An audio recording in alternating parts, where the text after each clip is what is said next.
Shalom, selamat pagi jemaat Tuhan. Berjumpa kembali dalam doa pagi online.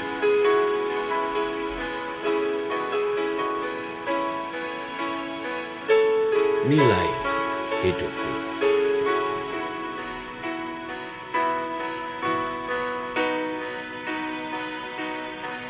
Salibmu membuka mataku, betapa berharga nilai hidupku. Menanggung semua dosaku, berikan hidupmu menggantikan diriku. Bukan karena perbuatanku, anugerah yang selamatkanku. Yesus, apa arti hidupku bila kau tak berikan nyawamu? Yang terbaik tersedia bagiku. Ku bersyukur atas kasih karuniamu.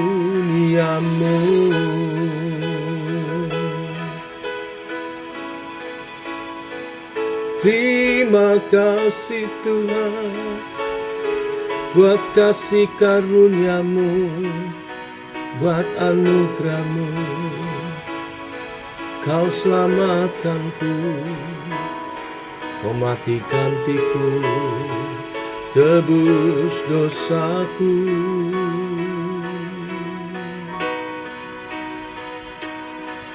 Salibmu membuka mataku, betapa berharga nilai hidupku.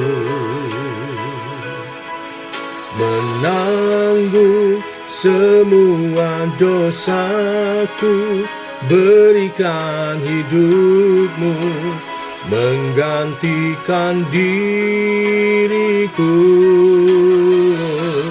Bukan karena perbuatanku, anugerah yang selamatkanku.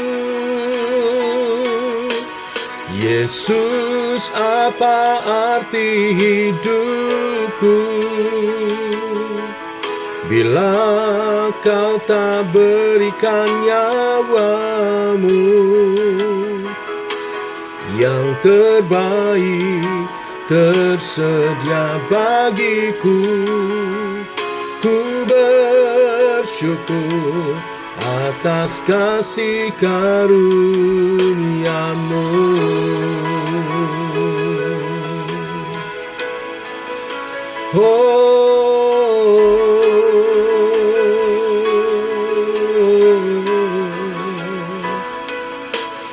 Yesus, kaulah arti hidupku.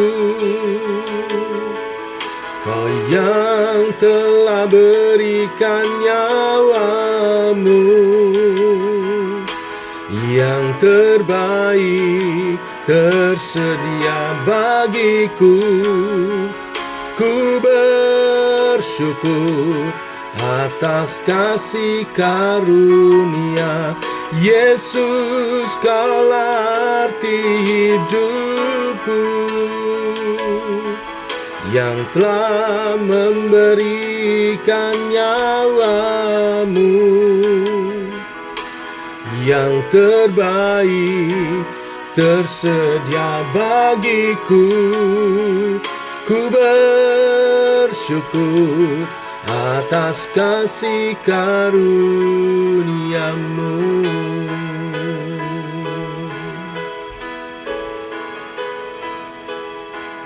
Ku bersyukur atas kasih karuniamu.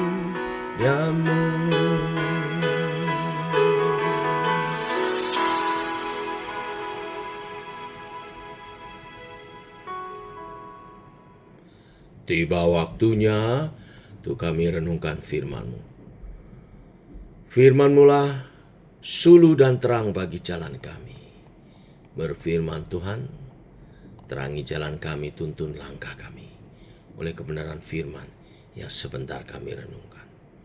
Dalam nama Tuhan Yesus Kristus. Amin. Bapak Ibu, kita lanjutkan kisah pertobatan Kornelius dalam Kisah Para Rasul pasal 10 ayat 9 sampai 29. Demikian firman Tuhan. Keesokan harinya, ketika ketiga orang itu berada dalam perjalanan dan sudah dekat kota Yope, kira-kira pukul 12 tengah hari, naiklah Petrus ke atas rumah untuk berdoa. Ia merasa lapar dan ingin makan. Tetapi sementara makanan disediakan, tiba-tiba rohnya diliputi kuasa ilahi. Tampak olehnya langit terbuka dan turunlah suatu benda berbentuk kain lebar yang bergantung pada keempat sudutnya, yang diturunkan ke tanah. Di dalamnya terdapat berbagai jenis binatang berkaki empat, binatang melat, menjalar, dan burung. Kedengaranlah olehnya suatu suara yang berkata, "Bangunlah, hai Petrus, sembelihlah dan makanlah." Tetapi Petrus menjawab, "Tidak Tuhan, tidak, sebab aku belum pernah makan sesuatu yang haram dan yang tidak tahir." Kedengaran pula untuk kedua kalinya suara yang berkata kepadanya, "Apa yang dinyatakan halal oleh Allah, tidak boleh engkau nyatakan haram." Hal ini terjadi sampai 3 kali dan segera sesudah itu terangkatlah benda itu ke langit. Petrus bertanya-tanya di dalam hatinya, apa kiranya arti penglihatan yang telah dilihatnya itu? Sementara itu, telah sampai di muka pintu orang-orang yang disuruh oleh Kornelius dan yang berusaha mengetahui di mana rumah Petrus. Mereka memanggil seorang dan bertanya, "Apakah Simon yang disebut Petrus ada menumpang di rumah itu?" Dan ketika Petrus sedang berpikir tentang penglihatan itu, berkatalah roh, "Ada 3 orang mencari engkau. Bangunlah, turunlah ke bawah, dan berangkatlah bersama-sama dengan mereka. Jangan bimbang, sebab aku yang menyuruh mereka kemari." Lalu turunlah Petrus ke bawah dan berkata kepada orang-orang itu, "Akulah yang kamu cari. Apakah maksud kedatangan kamu?" Jawab mereka, "Kornelius, seorang perwira yang tulus hati dan takut akan Allah, dan yang terkenal baik di antara seluruh bangsa Yahudi, telah menerima pernyataan Allah dengan perantaran seorang malaikat kudus, supaya ia mengundang engkau ke rumahnya dan mendengar apa yang akan kau katakan." Ia mempersilahkan mereka untuk bermalam di situ. Keesokan harinya ia bangun dan berangkat bersama-sama dengan mereka. Dan beberapa saudara dari Yope menyertai dia. Dan pada hari berikutnya sampailah mereka di Kaisarea. Kornelius sedang menantikan mereka dan ia telah memanggil sanak saudaranya dan sahabat-sahabatnya berkumpul. Ketika Petrus masuk, datanglah Kornelius menyambutnya dan sambil tersungkur di depan kakinya, ia menyembah Petrus. Tetapi Petrus menegakkan dia, katanya, "Bangunlah, aku hanya manusia saja." Dan sambil bercakap-cakap dengan dia, ia masuk dan mendapati banyak orang sedang berkumpul. Ia berkata kepada mereka, "Kamu tahu betapa kerasnya larangan bagi seorang Yahudi untuk bergaul dengan orang-orang yang bukan Yahudi atau masuk ke rumah mereka? Tetapi Allah telah menunjukkan kepadaku bahwa aku tidak boleh menyebut orang najis atau tidak tahir. Itulah sebabnya aku tidak keberatan ketika aku dipanggil, lalu datang kemari. Sekarang aku ingin tahu apa sebabnya kamu memanggil aku." Sampai di sini pembacaan kita. Bapak Ibu, salah satu perintah Tuhan di dalam kitab Imamat adalah pembagian antara binatang yang boleh dimakan, yang haram, dan yang haram untuk dimakan. Pembagian ini merupakan simbol dari kemurnian bangsa Israel sebagai bangsa pilihan. Mereka tidak boleh bercampur dengan bangsa-bangsa lain karena bangsa-bangsa lain memiliki berhala-berhala palsu yang sangat membangkitkan murka Tuhan. Kemurnian ras ini disimbolkan dengan beberapa hal. Salah satunya adalah dalam hal makanan. Di dalam Imamat 11 dibagi binatang mana yang boleh dimakan dan mana yang haram untuk dimakan. Binatang-binatang yang tidak dapat dikelompokkan dengan mudah, misalnya seperti ternak pada umumnya, berkuku belah tetapi tidak memamah biak, hewan yang sulit digolongkan sebagai ikan karena tidak bersisik tetapi hidup di air, hewan-hewan yang sulit digolongkan sebagai hewan air atau darat, seperti amfibi, atau kelelawar yang terbang seperti burung tetapi sulit dikatakan sebagai burung, dan hewan-hewan lain yang tidak mudah digolongkan, dijadikan Tuhan simbol keadaan ras manusia yang tidak murni. Israel dilarang memakan hewan-hewan tersebut untuk mengingatkan mereka keadaan mereka yang harus dimurnikan dari bangsa-bangsa lain. Mereka tidak boleh bercampur dengan bangsa lain dalam pernikahan, perkawinan. Hal itu ditetapkan di Ulangan 7 ayat 3. Nah, setiap kali mereka memilih makanan mereka dan hanya makan hewan-hewan yang tidak haram, membuat mereka menyadari panggilan mereka sebagai bangsa pilihan Allah yang tidak boleh bercampur dengan bangsa-bangsa lain sebagai bangsa penyembah berhala. Tetapi setelah Kristus mati dan bangkit, Tuhan mau memanggil bangsa-bangsa lain juga tanpa perbedaan dengan bangsa Israel. Tidak ada lagi perbedaan bangsa Israel atau bangsa kafir. Yang ada hanyalah perbedaan murid Yesus atau bukan. Orang yang menerima Kristus atau menolak. Israel atau bukan tidak lagi relevan. Demikian juga makanan yang menjadi simbol keunikan Israel sebagai bangsa tidak lagi relevan.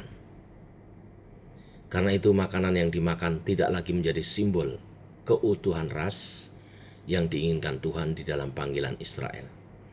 Sekarang, setelah bangsa-bangsa lain juga Tuhan sertakan dalam pemanggilan umat sebagai umat, tidak ada lagi perbedaan antara makanan yang haram dan yang halal, seperti simbolik yang diperintahkan di Imamat 11. Itulah sebabnya Tuhan memberikan penglihatan pada Petrus, sebagaimana dicatat dalam ayat 12. Tuhan sedang mempersiapkan Petrus untuk bertemu dengan orang bukan Israel, seorang dari bangsa lain yang haram, yaitu Kornelius, dan menyaksikan bagaimana Injil Tuhan akan membuat Kornelius memperoleh karunia yang sama dengan yang pernah diperoleh Petrus. Tuhan akan memanggil bangsa-bangsa lain untuk memiliki kedudukan yang sama dengan Israel di dalam Injil Kristus, di dalam anugerah pengampunan dan hidup yang baru dalam Yesus Kristus. Tuhan mempersiapkan Petrus untuk menerima bangsa-bangsa lain dengan memberi perintah untuk memakan binatang-binatang yang haram itu. Mengapa Tuhan memerintahkan Petrus memakan binatang-binatang haram itu? Karena Tuhan ingin menyatakan bahwa tidak ada lagi golongan yang boleh disebut haram. Dahulu bangsa-bangsa lain dinyatakan haram karena penyembah berhala. Sekarang Tuhan menyatakan pengampunannya sehingga mereka tidak lagi disingkirkan dari kesempatan untuk menjadi umat perjanjian Tuhan. Dengan penglihatan yang diterima oleh Petrus, Tuhan mau meruntuhkan perbedaan haram dan halal di dalam pikiran Petrus. Bahkan Tuhan melakukan hingga 3 kali, pengulangan hingga 3 kali menunjukkan betapa pentingnya. Mengapa penghapusan perbedaan binatang yang haram dan yang halal untuk dimakan itu sangat penting? Karena apa yang disimbolkan oleh binatang tersebut, yaitu perbedaan bangsa Israel dan bangsa-bangsa lain, sekarang telah dihapuskan oleh kasih karunia pengampunan, pengorbanan Kristus. Tuhan tidak lagi membedakan orang Romawi yang bernama Kornelius dengan orang Yahudi yang bernama Petrus. Keduanya sama-sama milik Kristus, meskipun berasal dari bangsa-bangsa yang berbeda. Inilah kebenaran firman hari ini. Tuhan mempersiapkan Petrus dengan penuh pengertian. Dia tidak langsung memerintahkan Petrus untuk pergi ke rumah Kornelius. Dia memahami kondisi rohani Petrus dan tahu bahwa Petrus belum sanggup untuk menganggap orang Romawi setara dengan orang Yahudi. Maka dengan sabar Tuhan memberikan penglihatan hingga 3 kali. Demikian besar kesabaran Tuhan terhadap kebodohan dan kepicikan kita. Tuhan berdaulat penuh atas segala sesuatu, tetapi Dia tidak memberikan perintah dengan sekonyong-konyong, dengan diktator, tetapi dengan pengertian. Tuhan memberi penglihatan kepada Petrus. Setelah penglihatan itu Tuhan berikan, barulah utusan Kornelius tiba di tempat Petrus. Petrus menemui mereka dan ikut dengan mereka ke rumah Kornelius karena diperintahkan oleh Roh Kudus. Dan Petrus bertemu dengan Kornelius, masuk ke rumah Kornelius. Meskipun dalam budaya Yahudi hal itu sangatlah menjadi sebuah larangan. Orang Israel masuk ke rumah orang kafir. Petrus yang telah diajar oleh Tuhan melalui penglihatan yang dialami, mengetahui bahwa larangan itu tidak berlaku lagi. Larangan itu tidak ada sehingga dia tidak berdosa atau melanggar perintah Tuhan dengan masuk rumah Kornelius.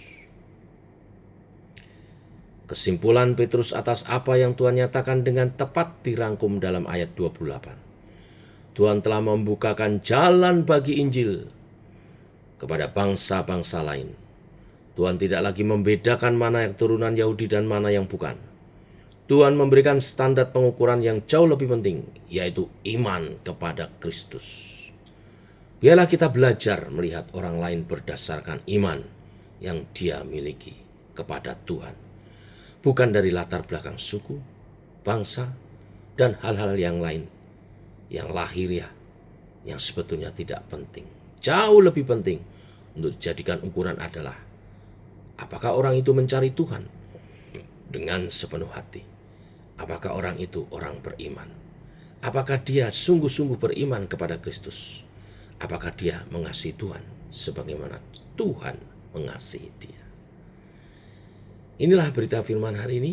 Tuhan memberkati. Mari kita berdoa. Bapa, kami mengucap syukur untuk firman pengajaran hari ini. Itulah mengapa tidak ada makanan haram dan halal lagi. Semua makanan halal, asal kami makan dengan ucapan syukur kepada Tuhan. Dan pengertian kebenaran firman hari ini lebih daripada urusan makan dan minum, kami memperlakukan sesama dengan standar iman mereka. Setiap orang, apapun suku, bahasa, bila mereka beriman kepada Tuhan Yesus adalah saudara kami. Dan kami patut untuk menghargai dia, mendukung untuk imannya bertumbuh. Dan setiap orang, apapun latar belakang suku, bangsa, dan bahasanya, adalah target Injil karena Tuhan mengasihi setiap orang tanpa membeda-bedakan. Biarlah kami juga bersikap baik kepada setiap orang karena mereka adalah calon-calon umat Tuhan saat mereka menyambut Injil, kabar keselamatan yang kami sampaikan. Beri kami hati seperti hati-Mu Yesus, yang selalu rindu untuk jiwa-jiwa dimenangkan, diselamatkan.